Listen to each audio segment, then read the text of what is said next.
السلام علیکم ناظرین، آپ دیکھ رہے ہیں دارالوحی انسٹیٹیوٹ میں ہوں محمد اویس برسد کریں گے محمدی صاحب موجود ہیں۔ سب سے آج ہم سوال کریں گے، خواب کے اندر انسان پانی میں ڈوبتا ہو خود کو دیکھے یا کسی کو دیکھے تو اس کو دیکھنا کس چیز کی علامت ہے؟ آج ہم شیخ سے پوچھیں۔ وعلیکم السلام۔ ویسا خواب کے اندر کسی کو بچایا ہے ڈوبنے سے تو آپ کسی کی مدد کریں گے۔ اسی طرح خواب کے اندر آپ یہ دیکھتے ہیں کہ آپ یعنی اپنی فیملی کو یا فیملی کے کسی ممبر کو آپ نے بچایا ہے تو اللہ تعالیٰ پریشانیاں دور کر دے گا۔ اسی طرح خواب کے اندر انسان دیکھتے ہیں کہ آپ خواب کے اندر یہ دیکھتے ہیں کہ آپ کسی کو بچا نہیں سکے تو آپ کے معاملات میں رکاوٹیں آئیں گی، یعنی کہ کسی کو جس کو آپ نہیں جانتے تو اگر آپ کسی کو جانتے ہیں تو پھر اس کے معاملات میں رکاوٹیں آئیں گی۔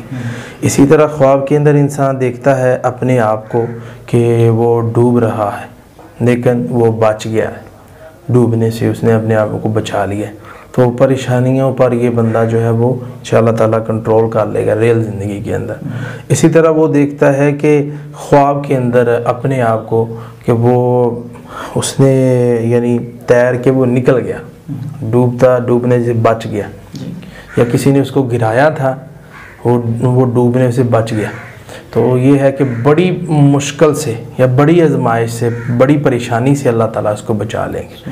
اسی طرح خواب کے اندر انسان دیکھتا ہے کہ وہ کسی بچے کو ڈوبنے سے بچا رہا ہے تو اس کی تعبیر ہوتی ہے کہ یہ جو بندہ ہے کسی غریب آدمی کی کسی کمزور بندے کی مدد کرے گا، اس کے ساتھ تعاون کرے گا، اس کے کو راشن کا بندوبست کرے گا۔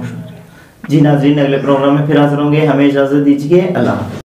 بہترین صدقہ جاریہ حاصل کرنے کے لیے اس ویڈیو کو لائک کریں، شیئر کریں اور کامنٹ کریں۔